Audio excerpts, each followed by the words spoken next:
So guys, I'm Somankar, major triple IT Jabalpur graduate and currently residence engineer. So आज के जो video है को आईटी बीएचयू वाराणसी के फीस स्ट्रक्चर के बारे में बताऊंगा और सीट मैट्रिक्स से बताऊंगा। सो जल्दी से कैसे हम वीडियो शुरू करते हैं। सो फीस स्ट्रक्चर के बारे में बात है आईटी बीएचयू वाराणसी की, ठीक है। सो यहाँ पे आप देखो, अगर आपको वन टाइम पेमेंट फीस अगर हम देखते हैं तो 5750 रुपीज़ आपको देने पड़ेंगे कोई भी कैटेगरी का अगर आप स्टूडेंट हो तो, ठीक है। क्वेश्चन मनी जो आपको 9000 रुपीज़ देना पड़ेगा, आप कोई भी कैटेगरी से बिलोंग करते हो, ठीक है, आपको देने पड़ेंगे। देन सेमेस्टर फी में वेरिएशन आएंगे। अगर आप जनरल कैटेगरी के स्टूडेंट हो, ठीक है, सो आपको जो है ट्यूशन फी 1 लाख रहेगी। अगर आप जनरल ओबीसी और ईडब्ल्यूएस कैंडिडेट हो, ठीक है, जिनकी family income greater than 5 lakh से बेसिकली उनको 1 लाख ट्यूशन फी देनी पड़ेगी। अगर आप जनरल ओबीसी और ईडब्ल्यूएस कैंडिडेट हो जिनकी family income 1 lakh to 5 lakh है, तो आपको जो 1/3 ऑफ द ट्यूशन फी देनी होती है, दैट इज 33,333 रुपीज़।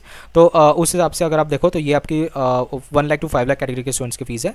एंड अगर आप SC/ST PW कैंडिडेट हो या फिर आप जनरल ओबीसी और ईडब्ल्यूएस कैंडिडेट जिनकी family income less than 1 lakh है, तो आपको जो है ट्यूशन फी जो आपकी पूरी वेव्ड ऑफ हो जाएगी, ठीक है। सो उस हिसाब से यहाँ पे 6350 रुपीज़ भी ऐड कर रखिए, जिसमें आपकी जो है सेमेस्टर फी में आपकी जो एकेडमिक फीस और हॉस्टल फीस भी इंक्लूडेड है, ठीक है। ये ध्यान रखना 6350 रुपीज़ में जो आपकी हॉस्टल फी भी इंक्लूडेड है, ठीक है। सो जनरल कैटेगरी के लिए, ठीक है, सेमेस्टर फी इंक्लूडिंग हॉस्टल आपको 1,06,350 देना पड़ेगा। अगर आप जनरल ओबीसी ईडब्ल्यूएस कैंडिडेट्स हो जिनकी family income 1 lakh to 5 lakh के बीच में, तो आपको 39,683 रुपीज़ देने पड़ेंगे, ठीक है, जिसमें आपका हॉस्टल भी इंक्लूडेड है। एंड अगर आप SC/ST PW कैंडिडेट हो तो आपको जो ट्यूशन फी नहीं देनी पड़ेगी, या फिर अगर आपके जनरल ओबीसी ईडब्ल्यूएस हो जिनकी family income less than 1 lakh है, तो आपको ट्यूशन फी नहीं देनी पड़ेगी। सो 6350 पर सेम आपको देना पड़ेगा, जिसमें हॉस्टल इंक्लूडेड है।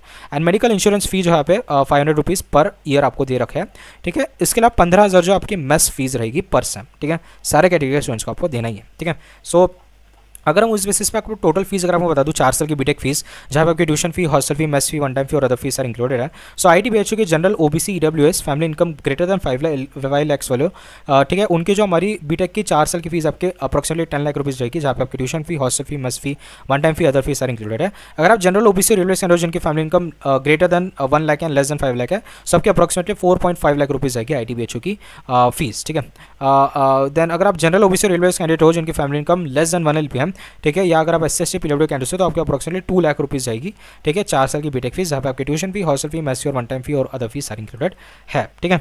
सो ये तो गाइस मैंने आपको फीस आपको क्लियर कर लिया। अगर आपको सीट पैट्रिक्स अगर आप बता दूँ फट से, ठीक है। सो सिरामिक इंजीनियरिंग में आप देखो 75 सीट्स है, केमिकल में 170 सीट्स है, सिविल में 150 सीट्स है, इंडस्ट्रियल केमिस्ट्री में आपके 24 सीट्स है, कंप्यूटर साइंस में 145 सीट्स, इलेक्ट्रिकल इंजीनियरिंग में 143, इलेक्ट्रॉनिक्स इंजीनियरिंग में 145 सीट्स, इंजीनियरिंग फिजिक्स में 40 सीट्स, मैथमेटिक्स एंड कंप्यूटिंग में 65 सीट्स, मैकेनिकल में 178 सीट्स, मेटलर्जिकल इंजीनियरिंग में 106 सीट्स, बायोकेमिकल में आप देखो 25 सीट्स, बायो इंजीनियरिंग में 21 seats, material science and technology में 28 सीट्स, माइनिंग में 112 सीट्स, फार्मास्यूटिकल इंजीनियरिंग में आप देखो 75 सीट्स, एंड आर्किटेक्चर पे आप देख सकते हो। सो 1589 सीट्स हैं, ठीक है, जिसमें से जो है आप 26 सीट्स माइनस कर दो तो आपको सारे बीटेक के सीट्स आपको देखने को मिल जाएंगे। सो ये थी सच की वीडियो एंड होप आपको जो वीडियो पसंद आ गई। अगर आपको वीडियो पसंद है so please do like and subscribe channel. मिलते हैं नेक्स्ट में, तब तक के लिए टाटा बाय बाय।